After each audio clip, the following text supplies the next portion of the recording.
Қайырлы күн баршаңызға. Бүгін сіздермен өзбек халқының лачира пәтірнанын жасалу жолымен көрсететін боламын. Өте дәмі ерекше болып шығады. Видеоның соңына дейін қараңыздар.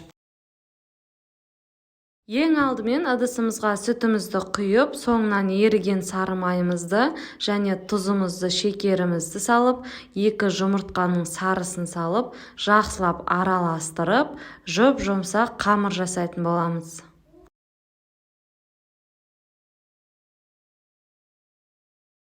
Онда керегінше саламыз, қатты болып қалмау керек, қамырымыз жұмсақ болуы қажет.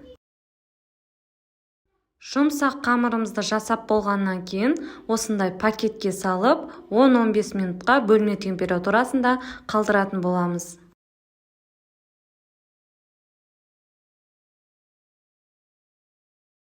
15 минуттан кейін алып қамырымызды жайып аламыз. Мен осындай үлкен бір нан жасадым. Егер сіздерде таба орташа 24 сантиметр болатын болса, 2 нан шығаруға болады. Мен 34-33 сантиметрлік табада жасадым. Көлемі табаңызға байланысты, табаңыздың шетінен кішкене шығып тұруы қажет. Қазір видеоның соңында көрсететін боламын. Осылай табамызға салып жақсылап жайғастырып аламыз. Қамырды арасында ауа қалып кетпеуі қажет. Табамызға ешқандай майда ешнәрсе жаққан жоқпын, себебі қамырымызда май бар.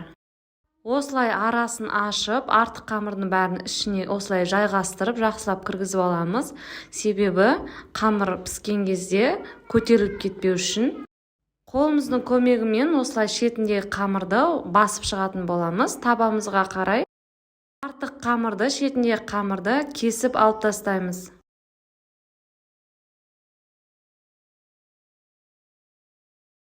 Енді қамырымызға осындай шеткі бөлігіне осылай 2 қолымызбен қысып, форма жасап шығамыз.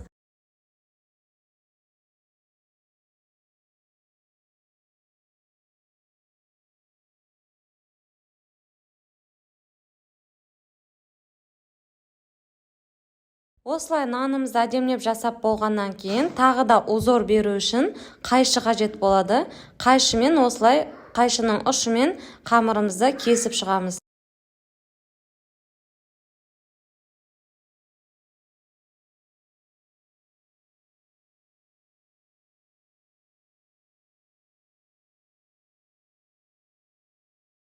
Мінеке қамырымызды кесіп шығып, узор бердік.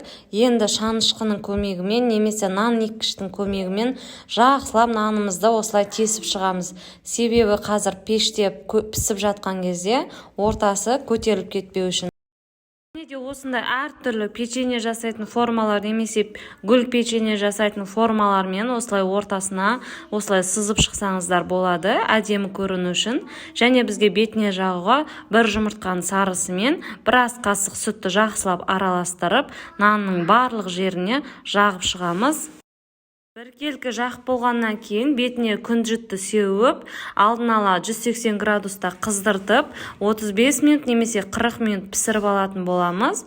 Градусты көтермейміз, бір қалыпты өзі пісіп шығады.